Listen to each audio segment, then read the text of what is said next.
নামটা একটু বলেন। শহীদুল ইসলাম। শহীদুল ইসলাম। শহীদুল ইসলাম ভাই, আপনার বয়স কত? 25 বছর। 25 বছর। শুরু করেন, আপনি যেখান থেকে বলতে চান, যেভাবে বলতে চান। আমি মূলত নিম্ন মধ্যবিত্ত পরিবারের একজন সন্তান। বাবা কি করেন আপনি? আমার বাবা একজন কৃষক ছিলেন, উনি 2017 সালে মারা যায়। আচ্ছা। বিভিন্ন ফিনান্সিয়াল কন্ডিশন, বাজে অবস্থার মধ্য দিয়ে আমাকে উত্তরে বর্তমান অবস্থায় আসতে হয়েছে। কয় ভাই বোন আপনারা? আমরা 3 ভাই 2 বোন। 3 ভাই 2 আমি 4 নাম্বার। ওকে। তা আমি যেহেতু ফিনান্সিয়াল অবস্থা অতটা ভালো ছিল না, এই রিলেশনশিপের দিকে মন মানসিকতা বিভিন্ন সময় ধাবিত হলেও আমি সব নিজেকে গুটিয়ে নিয়েছেন। নিজেকে গুটিয়ে রাখার চেষ্টা করেছি। কারণ এখানে আসলে আমরা না চাইলেও অনেক কিছু করতে হয়, নিজের প্রয়োজনে বা হয়ে যায়। তাকে খুশি রাখার প্রয়োজনে এগুলো করতে হয়। তো সেই উদ্দেশ্য নিয়ে আমি আমার অনার্স লাইফ প্রায় শেষের দিকে ছিল, 3rd ইয়ার 4th ইয়ার পর্যন্ত এই ধরনের পদক্ষেপ নেওয়া হয় নাই কখনো যে রিলেশনশিপের দিকে আগাবো। তো হঠাৎ করে একদিন আমার পাশে, আমি যে হলে থাকতাম রাজশাহী বিশ্ববিদ্যালয়ে, তো আমার পাশের হলমেট এক ছোট ভাই আমাকে বললো যে ভাই রিলেশনশিপে যাবেন কিনা। আপনি তো কিসে পড়েন? আমি অনার্স 4th ইয়ারে পড়ি তখন। অনার্স 4th ইয়ার পড়েন। ওকে। তো তখন বললাম যে মিজানুর, এটা ঠিক হবে কিনা জানি না, আমার তো অবস্থা তুমিও জানো আমিও জানি, আমাদের এই অবস্থাতে আসলে এই ধরনের ভুল পদক্ষেপের দিকে যাওয়া উচিত হবে কিনা আমি জানি না। তো তখন বললো যে ভাইয়া, মেয়ের চাওয়া পাওয়া ওই ধরনের নাই, সে একজন আপনার মতো ভালো মানুষ খুঁজতেছে। আচ্ছা। আপনার মতো ভালো মানুষ খুঁজতেছে, আপনি দেখেন, কথা বলে দেখেন, কথা বললেই তো আর রিলেশনশিপ হয়ে যাবে এমন না, আপনি দেখতে পারেন। তো পরে শয়তানের প্ররোচনাতে হোক আর যেভাবে হোক আমি এদিকে বললাম যে আচ্ছা নাম্বারটা দাও, আমি কথা বলার ট্রাই করি। 18 সালের 27 কিংবা 28 মে হবে, ওই মেয়ের সাথে আমার প্রথম কথা হয়। আচ্ছা। আমি কথার শুরুতেই আমি আমার প্রথম যে কথাগুলো বলি সেগুলো হচ্ছে, দেখো তুমি যদি আমার সাথে রিলেশনশিপে আসো, সেটা আমার ফ্যামিলিকে দেখে না, আমার বর্তমানটাকে দেখেও না, আমি ভবিষ্যতে ভালো কিছু করতে পারবো এইটা দেখে তুমি আসতে পারো। আচ্ছা। তো তখন সে বলে যে আমি এমন একজনকেই খুঁজি যে আমাকে বুঝবে, ঠিক মতো আমাকে বুঝতে পারবে। অর্থ সম্পদ সবারই থাকে, কিন্তু ভালো মানুষ তো পাওয়া মুশকিল।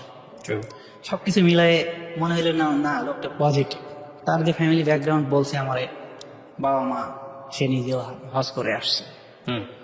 তো সেই প্রেক্ষাপটে আমার কাছে মনে হয়েছে যে না, আমিও তো একদম ভালো জীবন সঙ্গী চাই। আর বেকার ছেলেদের অর্থ সম্পদ নাই এটা জেনে ভালোবাসতে চায় এরকম মানুষ তো খুব রেয়ার। সে আমাকে বিভিন্নভাবে অনুপ্রাণিত করত, আমি তার সাথে অনেক কথা বলতাম। আচ্ছা। আমি দেখা যাচ্ছে আমার ক্লাস শেষ করে বন্ধু সার্কেলের সাথে খুব একটা সময় পাস করতে পারতাম না, যেহেতু তার সাথে রিলেশনশিপে আছি। আমি ক্লাস থেকে বের হয়ে খুব দ্রুত বাসার দিকে রওনা দিতাম। বাসায় এসে তার সাথে কথা বলতাম, দিনে আমাদের অনেক কথা হইতো। আচ্ছা। এমনও দিন গেছে 4-5 ঘন্টা একটানা কথা হয়েছে উইদাউট ব্রেক। একবার কল দিয়েছি, একবার কলেই দেখাচ্ছে 4-5 ঘন্টা চলে গেছে। তবে বাকি সময়টা আমি খুব প্রপার ইউজ করতাম বলা চলে। এই সময়টা বাইরে যে সময়টা, যে কারণে আমি 41তম বিসিএস এর প্রথম বিসিএস ছিল আমার, ওটাতে আমি প্রথম টিকে যাই প্রিলিমিনারিতে। আচ্ছা। এবং পরবর্তীতে ওটা রিটেনও দিয়েছি। তো এরকম আমাদের চলতে থাকে। আমি তো ঢাকার আশাইতে থাকতাম, এবং এর সাথে যে আমার সম্পর্কের ধরনটা, আমি তাকে কোনোদিন অর্থনৈতিক কোনো ফ্যাসিলিটিস দিতে পারি নাই, যেটা বলে শুরু করছিলাম ঠিক সেই রকমটাই চলছিল। ঢাকাতে আসলে দেখা হইলে আমার রেস্টুরেন্ট বিল বলেন, যাতায়াত বিল বলেন, সমস্ত কিছু সে দেওয়ার চেষ্টা করতো সর্বদা। আমি তাকে ওই ধরনের কোনো গিফটও দিতে পারি নাই, বিকজ আপনি আর্ন করেন না, আপনার আমি আর করি না। এবং এর সাথে রিলেশনশিপ যাওয়ার পরে আমাকে ওই ধরনের আর্নের দিকে কখনো মোটিভেট করে নাই। তার কথা ছিল, তোমার এখন ওই দিকে ধাবিত হওয়া দরকার নাই, তুই পড়াশোনা করো, ক্যারিয়ারটা আগে বিল্ড আপ করো। তোমার কাছে আমি যে খরচটুকু করি সেটা আমার investment, I will take it back in future. Okay. তোমার থেকে এটা আমি রিটার্ন নিব পরবর্তীতে। এটা বলতো আপনার গার্লফ্রেন্ড? হ্যাঁ। একটা মানুষকে তো বিশ্বাস করার কিছু কারণ থাকে, না ডেফিনেটলি ভালো ওইভাবেই তাকে বিশ্বাস করতাম অন্ধের মতো। যে একটা মানুষ, আমি তার জন্য আসলে এই বয়সে মানুষের কিন্তু অর্থনৈতিক বিভিন্ন চাওয়া পাওয়া থাকে, যে আমার একজন বয়ফ্রেন্ড থাকবে, সে আমাকে ঘোরাবে, বিভিন্ন জায়গা, বিভিন্ন রেস্টুরেন্টে নিয়ে যাবে, খাওয়াবে, এগুলো তাদের চাওয়া পাওয়া থাকার একটা অংশ। বাট আমি দেখতাম যে না, আসলে সে আমাকে প্রকৃতপক্ষেই ভালোবাসে, আমাকে ছাড়া সে কিছু চায় না। তার কথা ছিল এরকম যে আমি তোমার কাছে যতটা শান্তি পাই, পৃথিবীর কোথাও এরকম শান্তি পাই না। তো এই ঘটনাটার আমি যদি একটু প্রেক্ষাপট বলি, ও তখন সেকেন্ড ইয়ারের একটা স্টুডেন্ট। জি। আমি ঢাকাতে আসছি আমার সাথে দেখা করবে। তো আমার সাথে দেখা করার একদিন আগে একটা 17,000 টাকা দিয়ে অপ্পো ফোন কেনে। হুম। অপ্পো ফোন কিনলে যেদিন কিনে পরের দিনও ফোনটা হারায় ফেলে। আচ্ছা। হারায় ফেললে এই বয়সে আমাদের মতো স্টুডেন্টের মানুষদের একটা 17,000 টাকার ফোন হারায় গেলে একটু খারাপ লাগার বিষয়, খারাপ লাগার কথা। সে আমাকে পেয়ে মনে হচ্ছে যে সারা পৃথিবীর সমস্ত সম্পদ পেয়ে গেছে। হুম। তার যে ফোন হারাইছে গতকালকে, এটা নিয়ে কোনো মাথা ব্যথা নেই? এটা নিয়ে কোনো মাথা ব্যথা নেই। আচ্ছা। আমরা এই ঘটনার পরে পূর্বাচল, হুম। এই ঢাকাতে নতুন সিটি যেখানে হচ্ছে আর কি, হুম। এখানে সারাদিন আড্ডা দিই, সারাদিন আমরা বসে থাকি। ওকে। আমাদের টাইমগুলো এত ভালো ছিল, এত বেশি ভালো ছিল, আমি মনে করতাম যে পৃথিবীতে একজন সুখী মানুষ যদি থাকে আমি। ওকে। এগুলোর কারণে আমি সবসময় চেষ্টা করছি যে যদি কখনো আমাদের ঝগড়াঝাটি হয়েছে, এর মধ্যে রিলেশনশিপে থাকলে মানুষের কথা কাটাকাটি নানা কিছু হয়েই থাকে। হুম। আমি সবসময় চেষ্টা করতাম যে আমি নিজে থেকে সরি বলি, আমি নিজে ওরে বোঝাই। ও খুব জেদি ছিল। ওদের ফ্যামিলির হচ্ছে 3 ভাই 1 বোন। ছোটবেলা থেকে বেশ স্বাচ্ছন্দ্যের মধ্যেই বড় হয়েছে, তো যে কারণে আমি এটাকে মানিয়ে নেওয়ার চেষ্টা করতাম। হুম। ওর সাথে যখন রিলেশনশিপে আসলাম, শুরুতে যখন আমাদের দেখা হয়, ও খাবারটা মাখায় খেতে পারতো না, এত আদরে ছিল। হুম। খাবারটা মাখাইতে গেলে পুরো হাতটা মেখে যেত। হুম। তাই আমি বলছিলাম যে তোমাকে আমি নিজে খাওয়াই দিব, তোমার কিচ্ছু করা লাগবে না। রান্না বান্না কিচ্ছু পারতো না তখন। আমি ওকে বলতাম যে এগুলো আমি তোমাকে শিখাই দিব, আর সময় বলে দিবে যে তুমি কি পারো না পারো। হুম। লাস্ট কিছুদিন আমাদের সম্পর্কের এই 22 সালের দিকে এসে ও সমস্ত রান্না বান্না শিখে যায়, ইউটিউব দেখে দেখে শেখে যে আমি এগুলো তোমার জন্য শিখতেছি। ও ইউটিউব দেখে দই বানানো শিখে, মিষ্টি বানানো শিখে, সমস্ত ধরনের যত ভালো ভালো খাবার আইটেম আছে সব বানানো শিখে। হুম। তো এইভাবেই আমাদের চলতেছিল। তো আমার সাথে যে ওর সম্পর্ক আছে এটা এর বাবা মা জানতো। বাবা মা জানতো এবং বাবা মা আমার সাথে দেখা করার উদ্দেশ্যে একজন মিডিয়াম্যান পাঠায় আমাদের ঢাকাতে। আচ্ছা।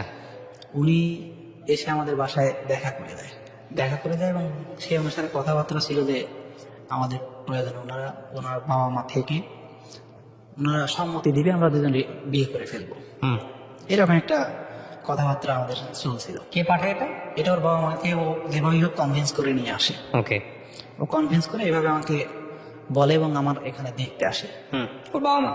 বাবা মা আরেকজনকে পাঠায়। যে ছেলের কি অবস্থা? হ্যাঁ হ্যাঁ। আপনার বাড়িতে পাঠায় নাকি না, আপনাকে আমার দেখতে? এখানে। আপনার ওখানে বলতে আপনি তখন কোথায়? আমি ঢাকাতেই থাকি তখন। ঢাকাতে থেকে কি করছেন তখন? আমি জব প্রিপারেশন নিচ্ছি। মানে জব খুঁজছেন? জি জি। তখন আপনার কি মাস্টার্স করা হয়ে গেছে? না। মাস্টার্স কমপ্লিট হয়ে গেছে। আমি 41তম বিসিএস এর প্রিলিমিনারিতে টিকে আছি তখন। আচ্ছা। তারপর উনি যে আমাদের বিষয়ে ভালো রিপোর্টই দেয় যে ছেলে এখন কিছু করে না, বাট ব্রাইট ফিউচার আছে। হুম। যেহেতু ছেলে রাজশাহী বিশ্ববিদ্যালয় থেকে পড়াশোনা করছে, হুম। বিবিএ এমবিএ কমপ্লিট করছে, হুম। বিসিএস এ ফার্স্ট বিসিএস এ টিকছে, হুম। ব্যাংকেও কয়েকটা টিকছে, হুম। বেশ কিছু জায়গা ভালো ভালো জায়গা টিকে আছে। হুম। হয়তো এখন না হয় আর 2-1 বছর পরে হোক ভালো কিছু হবে। হুম। তো এইগুলোর পর দেখা যাচ্ছে ওর বাবা মা আসলে ফ্যামিলি তো চায় অন্যভাবে যে ভবিষ্যতে কি করবে সেটা হিসাব পরে জানতে চায় এরা, হুম। যে বর্তমানটা কি করে। রাইট। সেইভাবেই এদের ফ্যামিলি হয়তো একটু পিছুটান থাকে। হুম। তো পিছুটান থাকলেও এ যেহেতু আমাকে 4 বছর ধরে ভালোবাসে, এত ভালোবাসা, হুম। আমাকে সবসময় মোটিভেট করে আসছে, সবসময় কমিটমেন্ট করে আসছে। তো ও কোনোভাবে চাচ্ছিল না যে ফ্যামিলি না চাইলেও প্রয়োজন আমরা বিয়ে শাদী করবো, এরকম হুম। পরিকল্পনা নিয়ে আসছিল। তো 22 সালের মে মাসের 4 তারিখে রমজানের ঈদ যায়। হুম। তো রমজানের ঈদের পরে আমাদের এসে বিয়ে করার কথা, রমজানের ঈদের পরে আমাদের বিয়ে করার কথা। তো এরকম কথা থাকলে আমি এইবার ওই রমজানের ঈদে বাড়িতে যাই না। হুম। বিভিন্ন করোনার অজুহাত দেখাই বা বিভিন্ন কজ দেখাই, বাড়িতে না গিয়ে আমি ঢাকাতে আমার ভাইয়ের বাসা, সেখানে থাকি। ওকে। সেখানে থাকলে ঈদের পরে যেহেতু আমি বিয়ে করব, হুম। ফ্যামিলিও জানবে না।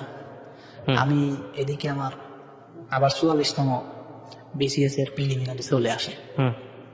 তো প্রিলিমিনারি চলে আসলে ওর সাথে আমার কথা যে তুমি, আমি বিয়ে করে রাখবো, প্রয়োজনে 2জন সেপারেশন থাকবো। হুম। বিয়েটা করা থাকলে তো আমাদের জোর করে পরবর্তীতে কেউ আর সেপারেট করতে পারবে না।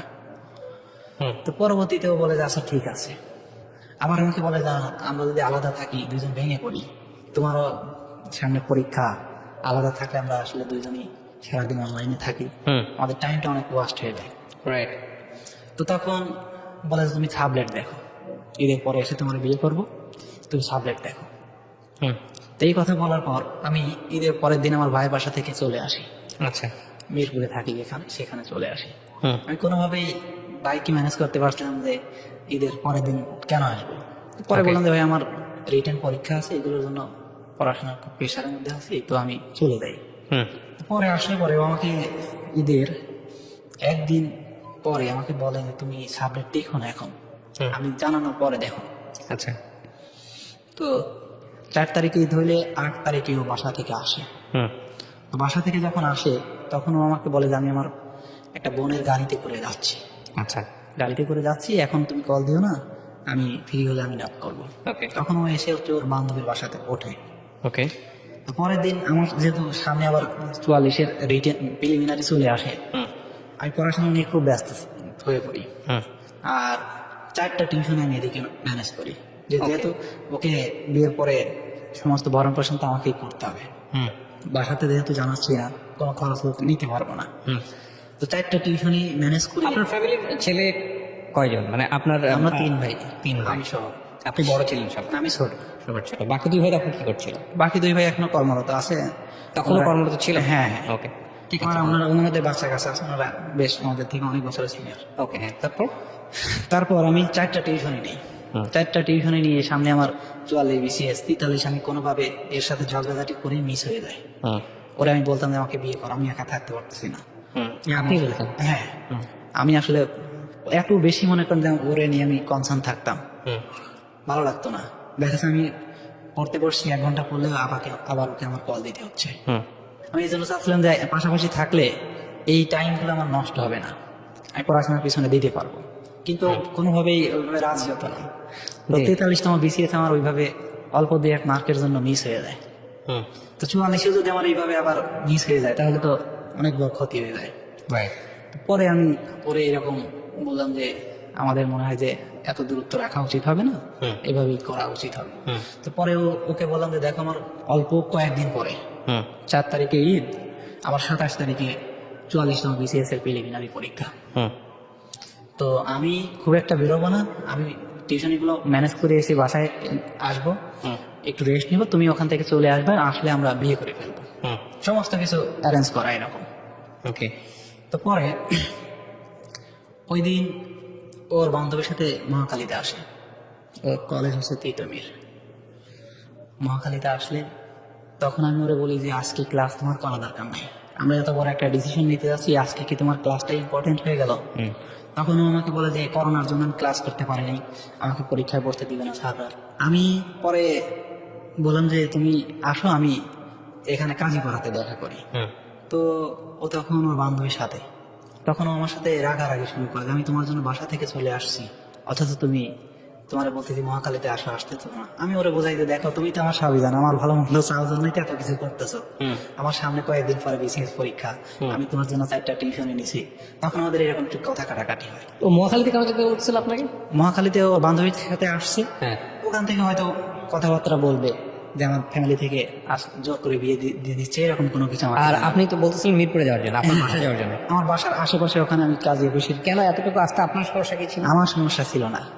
আমি এই যে বললাম যে 4টা টিউশনই করাই, 4টা টিউশনি থেকে আমি মাত্র আসছি, ওকে বললাম যে ও আচ্ছা আচ্ছা, হ্যাঁ। বুঝতে পারছি যে আপনি টায়ার্ড ছিলেন এই জন্য আপনি মহাখালীতে যেতে হ্যাঁ, চাচ্ছেন। আমি ওরা বললাম যে তুমি তো সবই জানো, আমি টায়ার্ডনেসের জন্য না, মূলত আমি চাচ্ছিলাম যে আমি ওর সাথে দেখা করে এই কাজটা শেষ করে আমি আবার টেবিলে বসবো। মানে বিয়েটা করে টেবিলে বসে। হ্যাঁ, আমার আবার কয়েকদিন পরেই, মনে হয় 20 দিন পরেই আবার প্রিলিমিনারি পরীক্ষা, আচ্ছা। 44তম BCS এর সময়গুলো তো খুব গুরুত্বপূর্ণ। হুম। তো পরে ও আমাকে রাগারাগি করে ও ফোনটা অফ করে দেয়। হুম। আমি ওর বান্ধবীকেও ফোন দেওয়ার চেষ্টা করি বারবার, ওর বান্ধবী আমার ফোন রিসিভ করে না, ফোন অফ করে দেয়। আমি বারবার চেষ্টা করি ওর বিভিন্ন নাম্বার দিয়ে, অন্য নাম্বার দিয়ে, কোনোভাবেই আর পাচ্ছি না। হুম। না পেলে আমি খুব ডিপ্রেসডের মধ্যে আছি। হুম। তো আমি পরের দিনে পড়াইতে যাই। হুম। পরের দিন যখন পড়াইতে যাই তখন ওর সাথে আমার SMS-এ কথা হয়, বাট আমার নাম্বারে ব্লক করে রাখে। তা আমি বলি যে তুমি দেখাটা করো, দেখা করে যা কিছু বলার বলো। হুম। ও বলে যে তোমার সাথে আমার আর দেখা করা সম্ভব না, হুম। অনেক কিছু হয়ে গেছে এর মধ্যে, হুম। এরকম কিছু মিন করে। হুম। তার অনেক কিছু হয়ে গেছে বলতে আপনি জিজ্ঞেস করলেন না কি হয়েছে? ও বলে যে অনেক কিছু হয়ে গেছে, বাট কি হয়েছে সেটা বলে না। মুখোমুখি হইলে পরে জানাবো। ওকে, তারপর তার কয়েকদিন পরে আমাকে বলে যে তুমি, আমি খুব এর মধ্যে কান্নাকাটি করতে থাকি। যে তুমি আসতেছো না কেন? হ্যাঁ। হ্যাঁ, কি অবস্থা? তো ও এতটুকু বলার পরে আমি ওর মাকে ফোন দিই।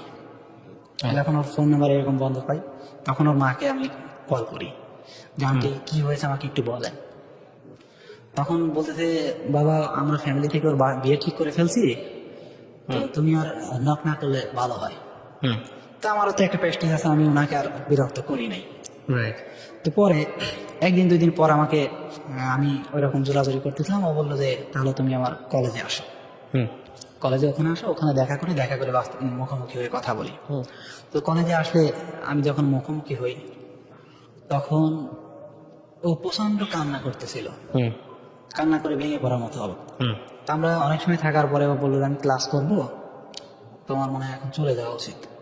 তো আমাকে ওই দিন বেশ কিছু খাবার দাবার নানান কিছু কিনে দেয়। হুম, আমি তখন আমার বিশ্বাস হয় না যে ও আমাকে ছেড়ে এরকম কোনো কিছু করবে, হুম, তখন আমি বিশ্বাস করতে পারি নাই। তো পরে ওখান থেকে যখন চলে আসি, এর কয়েকদিন পর আমার বিসিএস পরীক্ষা প্রিলিমিনারি হুম, হয়। প্রিলিমিনারির আগে আমি কোনোভাবে আর বসবো না, এর মধ্যে আমি জেনে গেছি যে ওর বিয়ে হয়ে গেছে। কিভাবে জানলে? ওর সাথে আমার কন্ট্যাক্ট হতো, তখন আচ্ছা। ফোনে কথা হইতো, অনলাইনেও কথা হইতো। হুম, ও আমাকে বলতো যে আমার বাসা থেকে আমার বাবা মা ভাইরা জোর করে ওই দিন, যেদিন রাতে ফোন বন্ধ পাইলে ওই দিন আমাকে, আমি বান্ধবীর বাসায় ছিলাম, ওখান থেকে আমাকে জোর করে নিয়ে এসে বিয়ে দিয়ে দেয়। আচ্ছা। জোর করে নিয়ে এসে বিয়ে দিয়ে দেয়। তো আমি এখানে আসলে ভালো নাই, আমি কোনোভাবেই থাকতে পারতেছি না। হুম, তো এর মধ্যে আমি আমার যে হলে থাকতাম, যে রুমমেট ছিল, সেই রুমমেট ভাইকে নক করে ওনাকে সবকিছু বললাম, অনেক ফ্রি ভালো সম্পর্ক ছিল। তো ওনাকে বলার পরে বললো যে শাহাবুদ্দিন, এখন যে পরিস্থিতি দাঁড়াইছে, তোমার এখান থেকে ফিরে আসাটাই সব থেকে উত্তম। তারপরে যদি না পারো, তুমি বিসিএস পরীক্ষাটা অন্তত দাও। হুম, পরীক্ষাতে যদি তুমি খারাপ করো, তখন কিন্তু এই মেয়ে কোনোদিন আর ফিরবে না, হুম, যেহেতু একটা অবস্থা তৈরি হয়ে গেছে এখানে। হুম, আমি ভাইয়ের কথা মতো বিসিএস এ বসলাম। আমি বিসিএস এর আগে কিন্তু এই ঘটনা কিন্তু আমি বুঝে ফেলছি যে ওর বিয়ে হয়ে গেছে। আচ্ছা। আমি আর পড়ার টেবিলে কোনোভাবে বসতে পারতেছিলাম না। হুম, আমি মানসিকভাবে খুব হতাশ, একেবারে ভেঙে পড়ছি। হুম, আমি এর মধ্যে আমার প্রেশার বেড়ে এমন অবস্থা, আমি মারাই যাই, আমার হাত পা সব অবশ হয়ে যায়। হুম, আমার রুমমেট আমার হাতে মাথায় পানি দিতে থাকে, হাতে তেল দিতে থাকে, খুব খারাপ অবস্থা। আমি এই খারাপ অবস্থার মধ্যে ওই দিন যখন এরকম ঘটনা যেদিন শুনি যে ওর বিয়ে হয়ে গেছে, হুম, আমি আমার বড় ভাইকে কল দিয়ে ফেলি। আমি একেবারে ভেঙে পড়ছি, আমার মাথায় কোনো কাজ করতেছে না, এরকম একটা অবস্থা। হুম, আমার বড় ভাইকে ফোন দিয়ে আমি কান্নাকাটি শুরু করে দিই। হুম, আমি কান্নাকাটি শুরু করলে আমার ভাই বলে যে মেয়ে যদি রাজি থাকে আমরা না হয় সবকিছু ম্যানেজ করতে পারি, মেয়ে তোর সাথে না আসলে আমরা কিভাবে কি করবো। Okay. আমাকে সান্ত্বনা দেওয়ার চেষ্টা করে যেভাবে তারা পারে। হুম, তারপরে ভাইদের সাথে আমার দীর্ঘদিন আর কথা হয় না এই বিষয় নিয়ে। হুম, এই ঘটনার পরে আমার বিসিএস পরীক্ষা হয়ে যায়। তখন হচ্ছে আমি, ও আমাকে কিন্তু এর মধ্যে বারবার আশ্বাস দিতে থাকে হুম, যে আমি তোমার কাছে আসতে চাই, মানে ভুল করে ফেলছি তোমার কাছে আসতে। হ্যাঁ যদি তুমি অ্যাকসেপ্ট করো, যদি করো হুম, তো আমরা জিয়া উদ্যানে দেখা করি। জিয়া উদ্যানে দেখা করলে আমরা দুইজন প্রায় আধা ঘন্টা একটানা কান্নাকারি করি, দুইজনকে ধরাই ধরে। হুম। ওকে জিজ্ঞেস করলাম না তুমি ভুলটা কেন করলে? এখন ও আমার বলে যে তুমি ওই দিন রাগারাগি করছো। মানে একদিনের আগেই সিদ্ধান্তে এসে এটা আমি করছে। বললাম যে একটা মানুষ কিভাবে এত, এটা মানে ছেলেটার সঙ্গে আগে থেকে পরিচয় ছিল না ওর? এটা আমি পরে জানতে পারি। ওকে, যাই হোক, হ্যাঁ বলেন তারপর। তো পরে আমি বললাম যে দেখো, তোমার সাথে আমার 4 বছরের সম্পর্ক, আমার এর মধ্যে তোমার সাথে বহুদিন রাগারাগি হয়েছে, এত গালাগালি করছি, কিন্তু এর অর্থ কি এই যে তুমি আমাকে আজকে রাগারাগি করলে আজকে যে অন্য কাউকে বিয়ে করে ফেলবে? এটা কি বাস্তবসম্মত কোনো কথা হইলো? এটা কি সম্ভব, আদৌ সম্ভব? তো পরে এরকম চলতে থাকে। ও তখন বলে যে দেখো, যা হয়েছে হয়েছে, আমাদের পাস্ট নিয়ে আমরা কেউ কথা বলবো না, তা আমরা অতি দ্রুত বিয়ে শাদী করে ফেলবো। হুম, এই অতি দ্রুত কিন্তু 2 মাস পার হয়ে গেছে। হুম, জুলাই মাসের 17 তারিখ আমরা, ও আমাকে বিয়ে করার উদ্দেশ্যে চলে আসে অলরেডি। হুম। ওর বাসা থেকে আমি নিয়ে আসি, ওর বাসা হচ্ছে শরীয়তপুর, আমি সেখানে আপনি একটু প্ল্যান ছিল কি ছেলেটাকে ডিভোর্স দিয়ে দিয়ে আপনি? হ্যাঁ, এরকম করে আমি পরবর্তীতে কিন্তু আবার 2 জায়গায় আমি সাবলেট বাসা নিই। সাবলেট বাসা নিলে 17 তারিখ যখন আসি আমরা, আমি ওকে দিয়ে নিয়ে আসি, হুম, ওর এলাকা থেকে আমি যে নিয়ে আসি। হুম, নিয়ে আসলে আমরা যে বাসাতে সাবলেট নিয়েছি সেই বাসাতে উঠি হচ্ছে 3টার দিকে। হুম, 3টার দিকে উঠলে ঘন্টাখানিক পরে ও খুব অস্বাভাবিক আচরণ করে। ও বলে যে আমার বাবা মা বাড়িতে অসুস্থ হয়ে পড়ছে, বাবা মা মেসেজ করতেছে, ফোন করতেছে। হ্যাঁ, তো আমাকে এখনই বের হয়ে পড়তে হবে বিয়ে পরে? বিয়ের পর। তখন ও আমাকে বলে তুমি কি চাও যে আমার বাবা মা মারা যাক, আমি তোমার সাথে এইভাবে থাকি? আমি বললাম যে দেখো, আমি তোমাকে ভালোবাসি, তোমার কথা জুলুম করার উদ্দেশ্যে এখানে আনি নেই। তোমার বাবা মা মারা যাক, সারা জীবন তুমি কষ্টটা বয়ে বেড়াও, এটাও তো আমি কোনো সময় চাই না। তো আমি এটা কখনোই চাইবো না। তুমি যাও, বাবা মা আজকে হয়তো এরকম দেখছে, খারাপ হয়েছে, ওনাদের বোঝাইলে ওনারা বুঝবে। মানুষ তো, অবুঝের তো কিছু নাই। আমি তো অযোগ্য একটা ছেলে না, আমার তো যথেষ্ট যোগ্যতা আছে। আর ফ্যামিলিতে তুমি যতটা জানো, তোমার ফ্যামিলির বাইরে এখনো কেউ জানে না। এটা আমি যদি হাইট রাখতে পারি, তোমার সমস্যা তো নাই। পরে ও আমাকে এরকম বোঝায়, ও চলে যায়। তখন আমি ওরা বলি যে তুমি তাহলে ওই ছেলের বাসায় যাওয়ার দরকার নাই, তুমি তোমার ভাইয়ের বাসাতে যাও। আমি কালকে তো প্রয়োজনে তোমাকে বাসায় রেখে আসবো। আবার তোমার বাবা মারা অসুস্থ, এর মধ্যে যেহেতু বিকাল হয়ে গেছে, আবার আমি এই সময় তো আর যেতে পারতেছি না ওর বাসায়। তো বলে যে আচ্ছা ঠিক আছে। তাই বলে ও ভাইয়ের বাসায় যাওয়ার কথা বলে আমি ওর মিরপুর 10-এ গাড়িতে উঠাই দিয়ে আসি। পরের দিন সকালবেলা ও বলে যে আমার খুব অসুস্থ, আমার হসপিটালাইজ আর কি। তো আমার হাজবেন্ড যে নিয়ে আসছে আমারে ভাইয়ের বাসা থেকে। তখন আমার খুব হৃদয়টা ভেঙে যাচ্ছে যে আমি তোমাকে এত এত কিছু তোমার জন্য করতেছি। একটা মানুষের বিয়ে হয়ে গেছে, বিবাহিত মানুষ, আমি একটা অবিবাহিত ছেলে, আমার যোগ্যতা কম না, এত স্যাক্রিফাইস তোমার জন্য করতেছি, তুমি আবার সেখানেই চলে গেছো, আমার ওখানেই কেন যেতে হবে তোমাকে? ও আমাকে নানানভাবে বোঝানোর চেষ্টা করে, কিন্তু আমার মাথায় কোনোভাবে আসে না। এর মধ্যে ওখানে যেহেতু 2 মাস অতিবাহিত হয়ে গেছে, ওই রকম ও ভাবে যে বেবি মনে হয় কনসিভ হয়ে গেছে। তো তখন ওইটা নিয়ে খুব ভেঙে পড়ে যে বেবি যদি পেটে চলে আসে তাহলে তখন তো ultimately, ওখান থেকে আসার কোনো অপশন থাকবে না, সমস্ত কিছুই বন্ধ হয়ে যাবে। তো অনেক জায়গায় টেস্ট করায়, অনেক জায়গায় টেস্ট করাইলে সবগুলোর নেগেটিভ রিপোর্ট আসে যে বেবি কনসিভ করে নাই। তখন বলে যে না, আলহামদুলিল্লাহ, আমরা আবার এক হতে পারবো। ওর বিয়ের পর আমার সাথে বহুদিন দেখা করে। আমি তো এর মধ্যে টোটালি একেবারে পাগল হয়ে গেছি। আমি প্রাইমারি প্রিলিমিনারিটিকে যখন কাগজগুলো জমা দিতে যাই, সমস্ত পেপার, আমি তো একেবারে উন্মাদ। আমি সমস্ত কাগজগুলো হারাই ফেলি, মূল ডকুমেন্টগুলো সমস্ত কিছু হারাই ফেলি। দীর্ঘদিন আমি ঘুমাইতে পারি না, আমি ওয়ালের সাথে শুধু রাতে হেলান দিয়ে থাকি। আমার পরীক্ষা সব গোল লাগে গেছে। হ্যাঁ, সমস্ত কিছু আমার একেবারে, আমি যে প্রিলিমিনারি দিছি এর মধ্যে রেজাল্টও চলে আসছে। রেজাল্ট আসলে আমি রিটেনের জন্য বসতে পারি না। আমি 2টা 3টা করে ঘুমের ট্যাবলেট খাই, তারপরে আমার ঘুম আসে না। স্বাস্থ্য এত অবস্থা খারাপ হয়ে গেছে, আমার 70 কেজি ওজন ছিল, তখন 50 কেজিতে চলে আসছে। এই দীর্ঘদিনের এই অবস্থায় আমি একেবারে ভেঙে পড়ি। তো পরে 17 তারিখের পর যখন এরকম চলে যায়, আমার তখন মাথার মধ্যে একটা জিনিস কাজ করে, যে মানুষ এসে চলে গেছে ও তো লেম এক্সকিউজ দিয়ে গেছে। আমি পরে বুঝতে পারলাম যে ওর বাবা মা অসুস্থ বা এরকম কোনো কিছু না। আমি ওর মাকে ফোন দিয়ে জিজ্ঞেস করলাম যে আন্টি, আঙ্কেল কি এরকম অসুস্থ হয়ে পড়ছিল?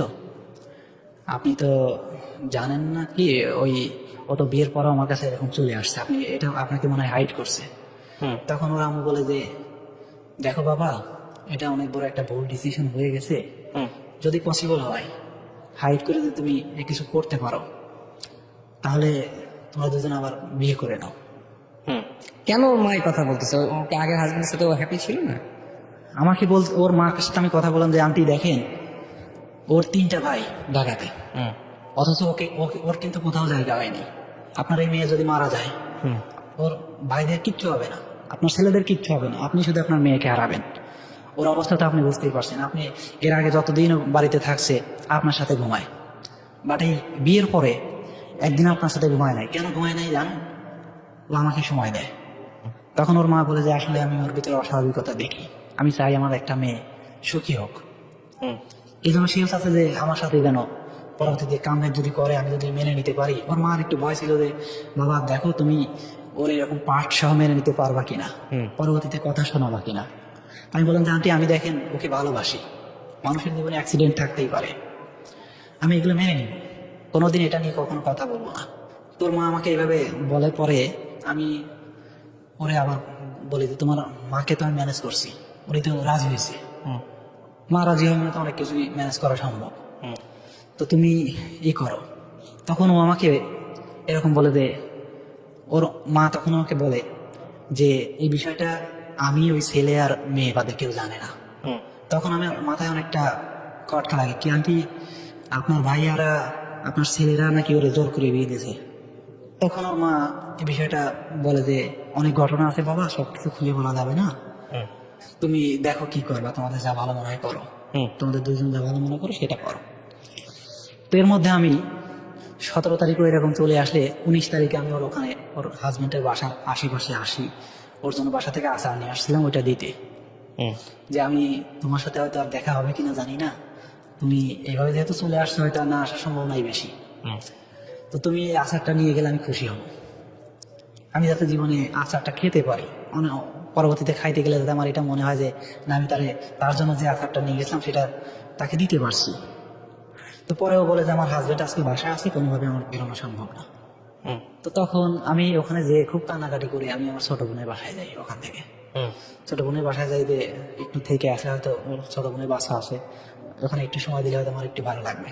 তো ওখানে যে 1-2 ঘন্টা থাকার পর আমার ভালো লাগে না, ওখান থেকে আবার আমি রুমে চলে আসি। রুমে চলে আসলে 21 তারিখ ওকে ও বলে যে আজকে না আমি তোমার সাথে দেখা করবো বৃহস্পতিবারে, সেটা হচ্ছে জুলাই মাসের 21 তারিখ। তখন আমার মাথার মধ্যে খুব বাজে চিন্তা আসে যে আমার ভালোবাসার মানুষ যদি আমার না হয়, ওকে আমি কাউকে হতে দিব না। কি প্ল্যান আছে আপনার? তখন আমার মাথায় প্ল্যান আসে যে আমি ওকে মেরে ফেলবো এবং আমি নিজেও সুইসাইড করবো। আচ্ছা। তো তখন আমি আমার বাসা থেকে রশি নিয়ে, ব্লেড নিয়ে, ছুরি নিয়ে, বিষ নিয়ে ওর সাথে দেখা করতে যাই। মূলত আমার আগের দিন কথা হয় যে আমরা পরের দিন বেরোবো 8টার দিকে। তো 8টার দিকে আমি ওরে কল করলে ও বলে যে না আমি আজকে এখন বেরোবো না, দুপুরের পরে বেরোবো। আর কথা ছিল যে পূর্বাচল যাবো। তখন ও পরের দিন বলে যে না পূর্বাচল যাবো না, এখানে যমুনাতে আসো। তো তখন যমুনা ফিউচার পার্কে আমরা দেখা করি দুপুর 12টার পরে। 12টার পরে দেখা করলে আমি ওরে বোঝানোর চেষ্টা করি যে দেখো আমাদের এই বাসা নেওয়াটা মনে হয় ভুল হয়ে গেছিল আমাদের, কারণ তুমি যদি ডিভোর্স দাও 3 মাস তোমাদের ওয়েট করতে হবে তোমাকে বিয়ে করার জন্য। তো তুমি হলে উঠে পড়ো, যে কোনো ভাবে হল ম্যানেজ করে হলে উঠে পড়ো, তারপর 3 মাস পর আমি তোমার বিয়ে করে নিব। তখন আমাকে কোনোভাবে কথা বলতে দেয় না যমুনাতে। আর আমি তো এদিকে বাসা থেকে নিয়ত করে বেরিয়েছি আজকে ওকেও মেরে ফেলবো, আমি নিজেও মারা যাবো। তখন হচ্ছে আমি ওর গলাটা চেপে ধরি, আজকে ওকে এখানে মেরে ফেলবো। গলাটা চেপে ধরলে ওর হাত পা চুরাচুরি করে, ও চোখ দুটো দাঁড়ায় যায়, জিহ্বা বের হয়ে যায়। তখন আমাদের থেকে 5-7 হাত দূরে একজন বসে মোবাইল টিপতেছিল শুয়ে পড়ে। আমি একটু ভয় পেয়ে যাই, আমি তো আর সিরিয়াল কিলার না, আমি ওই ধরনের প্রফেশনাল কিলারও না। ও যখন গুমরানি শুরু করে আমি প্রচন্ড ভয় পেয়ে যাই।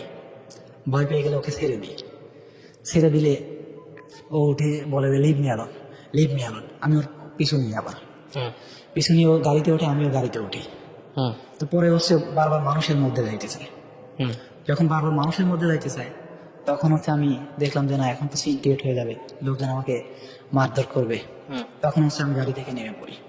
গাড়ি থেকে নেমে পড়লে 1-2 দিন পরে আমি তখন বাসায় এসে খুব খারাপ অবস্থা হয়ে যায় যে এই মানুষটা আর কোনোদিন আমার হবেই না, সম্ভবই না। আজকে যা করছি, তখন আমি যে ওরা SMS করেছি যে দেখো আমি 2 মাস ঘুমাই না, তোমার সাথে যমুনাতে যা হয়েছে হয়তো আমার অজান্তে হয়েছে, তোমাকে খারাপ উদ্দেশ্যে আমি এরকম কোনো কিছু করতে যাই না, হয়তো আমার অজান্তে এগুলো হয়ে গেছে। তো তারপরে আমার সাথে ও কমিউনিকেশন করে যে এরকম যে আমাকে টর্চার করতে পারো, তার সাথে তোমার সম্ভব না, যাওয়া সম্ভব না, এরকম করতে থাকে। পরে আমি 1-2 দিন পরে আমার ভাইয়ের বাসাতে যাই। আমার ভাইয়ের বাসা আশুলিয়াতে, ওখানে যে সপ্তাহখানেক থাকি। ভাইরাও তখন আমার অবস্থা দেখে, আমার তো অবস্থা খুব খারাপ, 70 কেজি থেকে একজন মানুষের 50 কেজি ওজন আসলে কি অবস্থা চেহারা হয়, খুব বিদঘুটে অবস্থা, আমার বাজে অবস্থা একেবারে। তখন আমার ভাইয়ের বাসাতে সপ্তাহখানেক থাকার পর আমার ভাইয়ের সাথেও মেয়ের কথা বলাই দিই। আমার ভাই আমার অবস্থা দেখে বলে যে মেয়ের নাম্বার দিয়ে আমি কথা বলে দেখি। তো আমার ভাই নাম্বার নিয়ে কথা বললো। তো মেয়ে বিভিন্নভাবে বোঝায় যে আসলে সামাজিকতা নানান কিছুর জন্য আমি আসলে কামব্যাক করতে পারতেছি না, যদিও এই বিয়ের পরে আসছি, এটা আমার ভুল করে আসছি, বা এরকম নানান কিছু বোঝানোর চেষ্টা করে আর কি।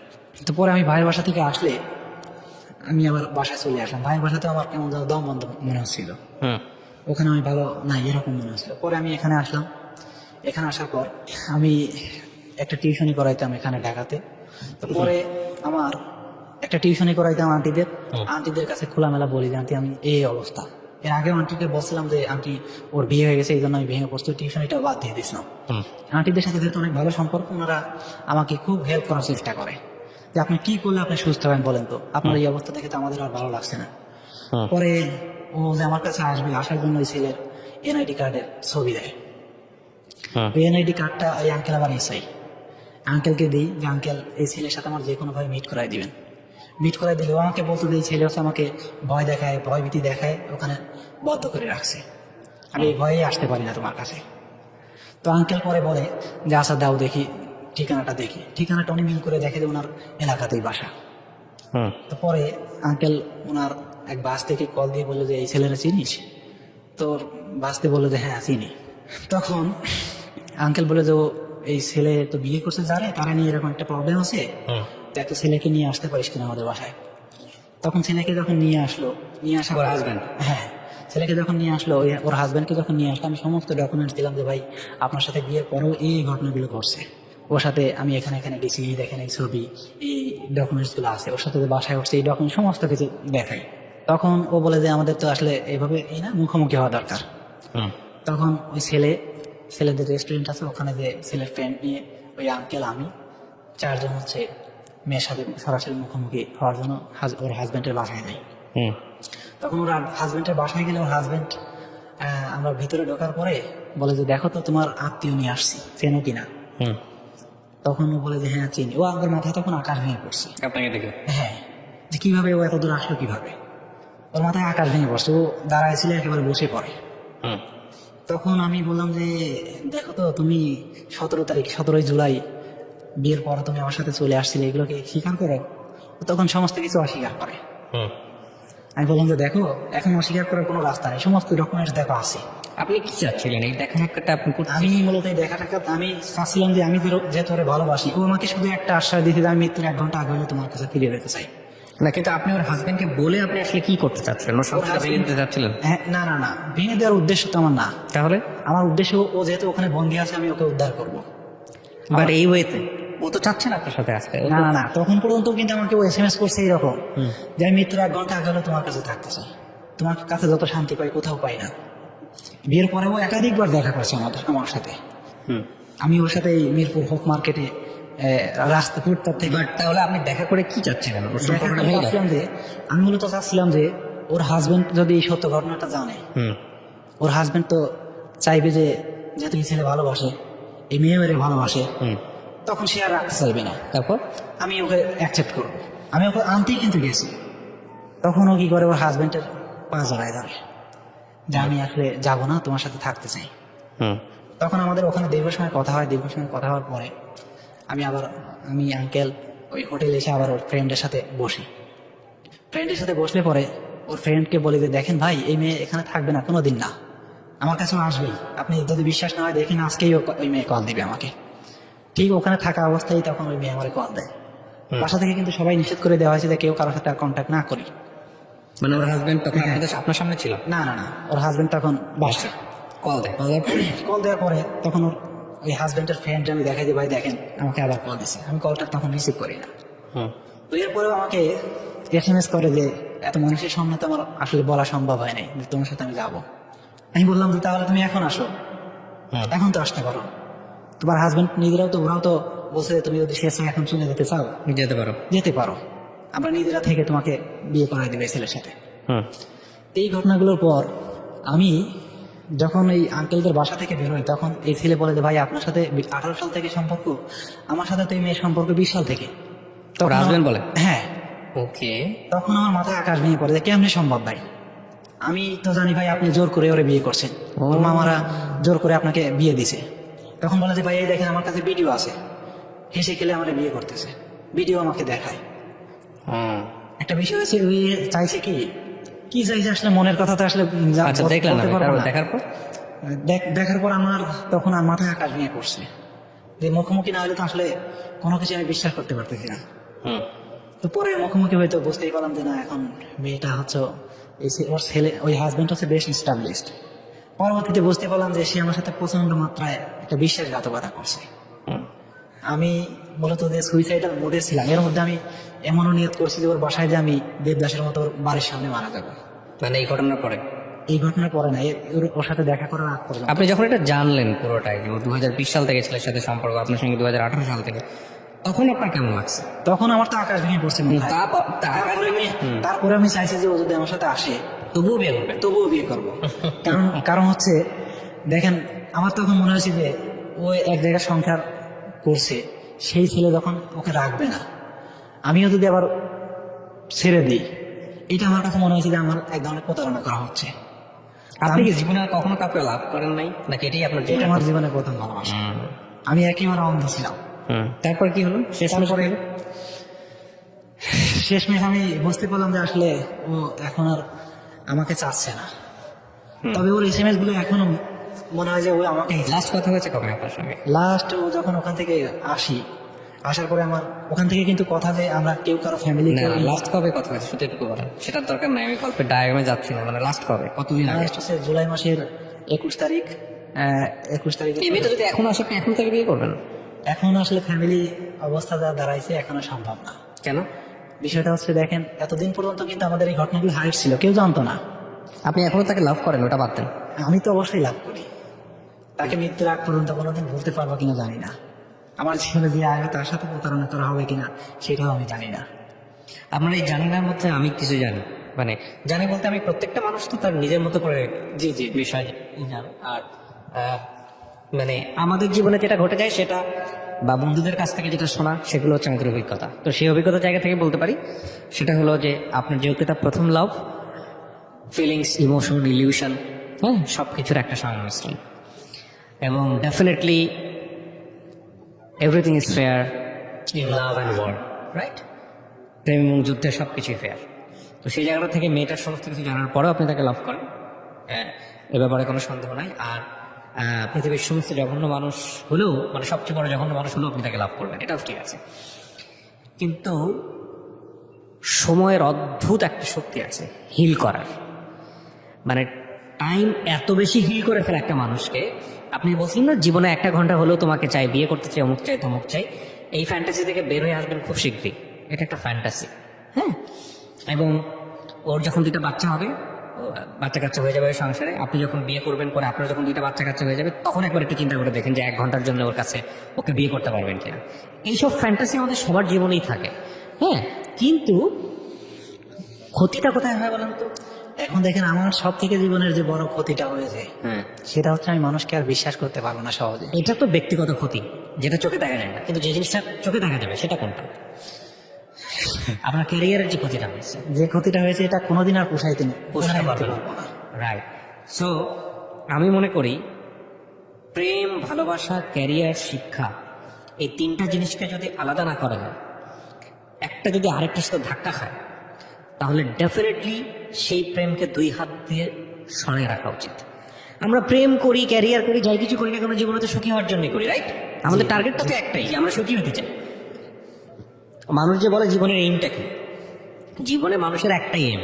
এই যে মানুষ ধর্মকর্ম করে, কিংবা ধর্ম ছাড়া থাকে, প্রেম করে, প্রেম ছাড়া থাকে, ব্যাচেলার থাকে, পৃথিবীতে মানুষ যা করতেছে, মানে সব কিছু, খারাপ কাজ, ভালো কাজ, সমস্ত কিছুই একটা উদ্দেশ্য, হ্যাপিনেস, সুখী হতে চায়, পিস চায়।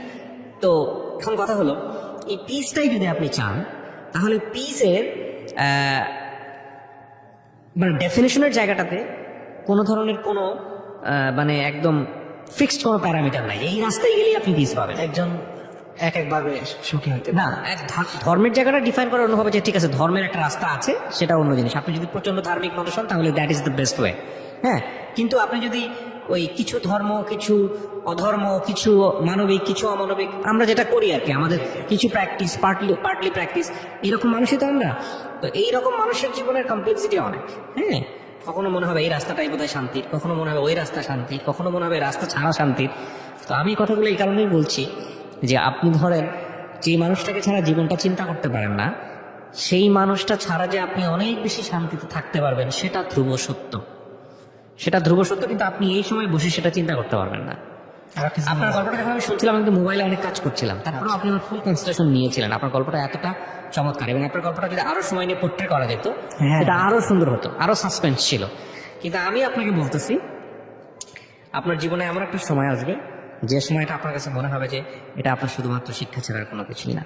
আপনার কাছে যে প্রেমটা আছে সেই প্রেমটা আপনার মতো করে সবচাইতে এক্সট্রিম লেভেলের, কিন্তু আপনার চেয়েও অনেক এক্সট্রিম লেভেলের প্রেম থাকতে পারে, অনেক বেশি। মানে কারো কারো মতে আপনার এটা গাঁজাখুরি গল্প, হ্যাঁ। মানে এরকম একটা জানাশোনা ছেলে এরকম কেন এত বড় ভুল করবে, এর চাইতে এক্সট্রিম লেভেলের গাঁজাখুরি গল্প থাকতে পারে প্রেমের জীবনে, সেটাও মানুষের জীবনে আছে। এবং সবচেয়ে বড় কথা হলো যে ওই যে সবাই আমরা সুখী হতে চাই, কিন্তু সুখী হওয়ার রাস্তাটা আসলে আমরা ভুল করে ফেলি। হ্যাঁ, সুখী হওয়ার রাস্তায় দুই তিনটা জিনিস কখনো কম্প্রোমাইজ করতে হয় না। নাম্বার ওয়ান, আপনি কখনোই আপনার এডুকেশন কম্প্রোমাইজ করবেন না। এই শিক্ষা মানে আমি একাডেমিক শিক্ষা বলছি না, শিক্ষা যে কোনো শিক্ষাই হইতে পারে। তারপরে হচ্ছে আপনার ক্যারিয়ারের জায়গায় আপনি কখনো কম্প্রোমাইজ করবেন না। ক্যারিয়ার যদি আপনি একজন বিজনেসম্যান হন, আপনি একজন এন্টারপ্রেনার হন, হোয়াট এভার, আপনি একজন জব হোল্ডার হন, যাই করেন না কেন, ওইটা কম্প্রোমাইজ করলে ওটা জীবনে কখনো রিটার্ন আসে না। আপনি অন্য কিছু থেকে হয়তো অনেক ভালো করবেন, বাট ওইটা আপনি পাবেন না। আর 3 নাম্বার হচ্ছে যে মানে এই দুটো জিনিসের উপরে যদি কোনো জিনিস ইফেক্ট তৈরি করে, সেটা হতে পারে বাবা মায়ের জন্য স্যাক্রিফাইস। সেটার জন্য আপনি সারা জীবন পিস পাবেন, শান্তি পাবেন, যেটা আমি আমার মার জন্য পরীক্ষা দিতে পারিনি, মার সেবা করছি, হ্যাঁ। এটা রিটার্ন আছে। কিন্তু প্রেমিকার বাড়ির সামনে গিয়ে দাঁড়ায় থাকলাম, প্রেমিকার বাড়ির সামনে গিয়ে হুইসেল বাজালাম, এদিকে আমার নিজের হুইসেল বেজে যাচ্ছে, এটার কোনো রিটার্ন নাই জীবনে। রিটার্ন একটা আছে, খারাপ খারাপ মানে ভবিষ্যৎ খারাপ আর কি। তো আমি মনে করি যে আপনাকে জ্ঞান দেওয়ার মতো কোনো জ্ঞান আমার নাই, তবে আপনি এই মেয়েটাকে আমি বললেও আপনি ভুলতে পারবেন না। আপনার জীবনে আমি মনে করি যদি যা বললেন এখানে সব যদি সত্য হয়ে থাকে, তাহলে আপনার জীবনের সবচেয়ে লাকি মোমেন্ট হচ্ছে ওইটা যে সে আপনাকে মহাখালীতে আসতে বলছিল, আপনি সেদিন মহাখালীতে যান নাই কোনো কারণে, আল্লাহ আপনাকে বাঁচাই দিয়েছে। আমি বলবো এটা। এখন এইটার ব্যাখ্যা আপনি কি করবেন না করবেন সেটা আপনার নিজের ব্যাপার, তবে সৃষ্টিকর্তা আপনাকে বাঁচিয়ে দিয়েছেন ফর বেটার ফিউচারের জন্য, এটাকে আপনি মাথায় আমি- আগে রেখে আগান। আমি একটা জিনিস কোনোভাবেই মেনে নিতে পারতাম না, যদি এই সত্য ঘটনা কখনো জানতে না পারতাম। আমি হয়তো সুইসাইড করেই ফেলতাম। এর মধ্যে আমি বহুবার চেষ্টা করছি। আমি যদি এই সত্য ঘটনাটা প্রকৃতপক্ষে না জানতে পারতাম কোনোদিন, আমি হয়তো কোনোদিন স্বাভাবিক জীবনেই ফিরতে পারতাম না। রাইট, তো আল্লাহ আপনাকে এটাও একটা বেটার যখন আমি বুঝতে পারছি যে সে আমার সাথে বিশ্বাসঘাতকতা করছে, তখন কিন্তু আমার এখন কিন্তু আর এই সুইসাইডাল মোড আমি মোড আসলে যে কোন মানুষের জন্য আমি মারা যাবে। কার জন্য মারা যাবে। এক্স্যাক্টলি। এই জন্য আমি আল্লাহর কাছে- সময় বের হয়ে এই জন্য আমি আল্লাহর কাছে হাজারো শুকরিয়া করি, আল্লাহ আমাকে সত্যটা জানিয়ে দিয়েছে যে কোনো আরেকটা জিনিস কি নাম বললেন আপনার জানি ভাই? শহীদুল ইসলাম। শহীদুল ইসলাম। আমি একটা কথা বলি আপনাকে শহীদুল ভাই, সেটা হলো যে এই যে বিশ্বাস করার একটা ব্যাপারটা আছে না, যে মানুষটার সাথে আপনি যদি বিশ্বাস করব, সংসার জিনিসটা না, আপনি যখন আমাদের টার্গেটটা কি থাকে, প্রেম করে বিয়ে করব, সংসার করবো, তাই তো? তো সংসার জিনিসটা না আসলে একটা পর্যায়ে এই ইলিউশন থেকে মানুষ বের হয়ে আসে। সংসার জিনিসটা অন্যরকম একটা চ্যাপ্টার, দায়িত্ব বোধে চলে যায়। হ্যাঁ, প্রচন্ড দায়িত্ববোধে চলে যায়। ওই সময়টা তার ওই ফ্যান্টাসিটা থাকে না যে তোমার চোখে চোখ রেখে আমি পুরো পৃথিবী দেখবো। তোমার চোখে চোখ রেখে তখন তেল নুন ডাল চাল ছাড়ার কিছুই দেখা যায় না, বুঝতে পেরেছেন? তো ওই দুনিয়াটা অন্যরকম একটা দুনিয়া। আর এই ফ্যান্টাসি দুনিয়া সিনেমাতে ভালো লাগে, ফ্যান্টাসি দুনিয়া একটা এজে ভালো লাগে, টিন এজে, যখন আসলে মনে হয় যে পুরো পৃথিবীটাকেই জয় করে ফেলবো। কিন্তু আনফর্চুনেটলি আমরা আমাদের এই এক্সট্রিম লেভেলের বিউটিফুল এনার্জিটা এই প্রেম নামক ইলিউশনের পিছনে ব্যয় করা ভালো, কিন্তু এই পুরো সময়টা দিয়ে দিয়ে নিজের ক্যারিয়ার ক্ষতি করা, পড়াশোনার ক্ষতি করা, ড্রাগের দিকে চলে যাওয়া, সুইসাইডের মতো স্টেপ নেওয়া, এই যে বড় বিষয়গুলা, এগুলো ভয়ঙ্কর রকম ভাবে খারাপ। আমি কিন্তু 44তম বিসিএস এর পরবর্তীতে প্রিলিমিনারি পাস করি, হ্যাঁ, এবং আমার সামনে রিটেন, অক্টোবরের রিটেন।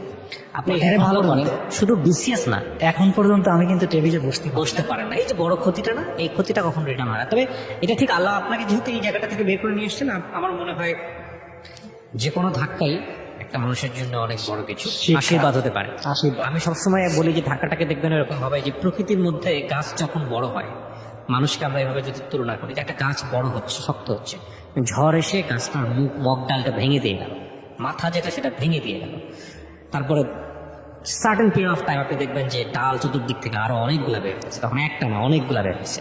সো যে কোনো বাধাই বিশাল সম্ভাবনা তৈরি করে। প্রিয় দর্শক এবং